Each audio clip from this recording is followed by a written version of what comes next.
Omi tako yaspi na pe yokpe le na pe chuza. Akele wongla kapten. Greetings again. We talked about how the hoop was good. We walked in beauty, in balance, in harmony, in wisdom. We had all things. We did all things. We kept the laws, values, principles, and virtues. We practiced these every day in our life. But then when we stopped doing some things, then our hoop deteriorated until finally it got to the place where it completely broke. Then with that broken hoop in our lives that only you and me can do, there was no beauty, no balance, no wisdom, and no harmony. There was nothing but fear, stagnation, depression, loss of relationships, helplessness, holding grudges, despair, guilt, doubt, isolation, blaming other people, low self-esteem, shame, mistrust, and inferior. Now, how do we rebuild that hoop? Well, the book of elders and our elders teach that there's some things that we have to start doing again.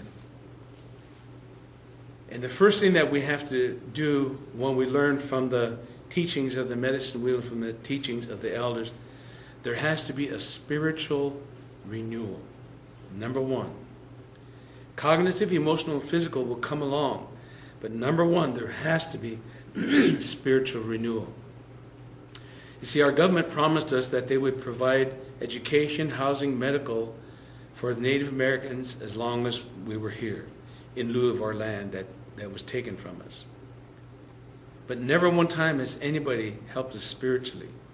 Oh, the government did send out with the Calvary different ministers, different churches, and they divided the reservations over the different churches, and they in turn were to bring us spiritual help.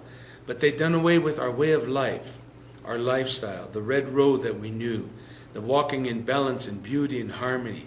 And they institutionalized us to come into a square house when we were used to round houses. You come into a square house, you sit down like good little boys and girls, sit in a linear place, and then I'm going to teach you what you need to know because you have no wisdom, no understanding, you have no beauty, no balance, and so I'm going to give it to you. But all of these hundreds of years, we've sat there in linear position, waiting to learn something, and we still don't know how to walk the red road in a good way. But the good book teaches us. The Book of Elders teaches us, and the Sacred Hoop teaches us that for us to have real beauty, we have to renew our spirituality and connect with Creator. So a lot of times when we pray to the east. The reason why we pray to the east is a new day. It's the beginning, new hope, new life, springtime of the year, when everything is growing good, all the new things in life. Life is just, it just seems like even the whole earth has just got a breath of fresh air. Everything is new. So it is when we face the east and we pray to Creator. We cry out, I'm an ordinary man. Humbly look upon me. What do? We realize, we acknowledge and realize that we have broken our hoop and we don't know Creator like we used to. We don't know things about Him, His ways, His values, His truth. And so what we do is we renew our spirits with Him.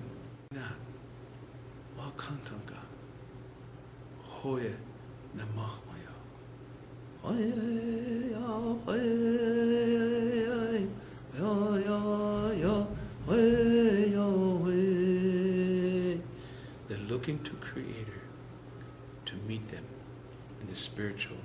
And it's like the wind. The wind, you can't see the wind. It's just, but you see the evidence. You could feel it. Pulling on your hair, pressing your cheek, tugging on your clothing. You could look all day, but you'll never see the wind. But the evidence is there. So it is in our spirits. You can't see Creator. People can't see Him coming. But His evidence is everywhere. when you come to Him and you renew your relationship with Him, life begins all over.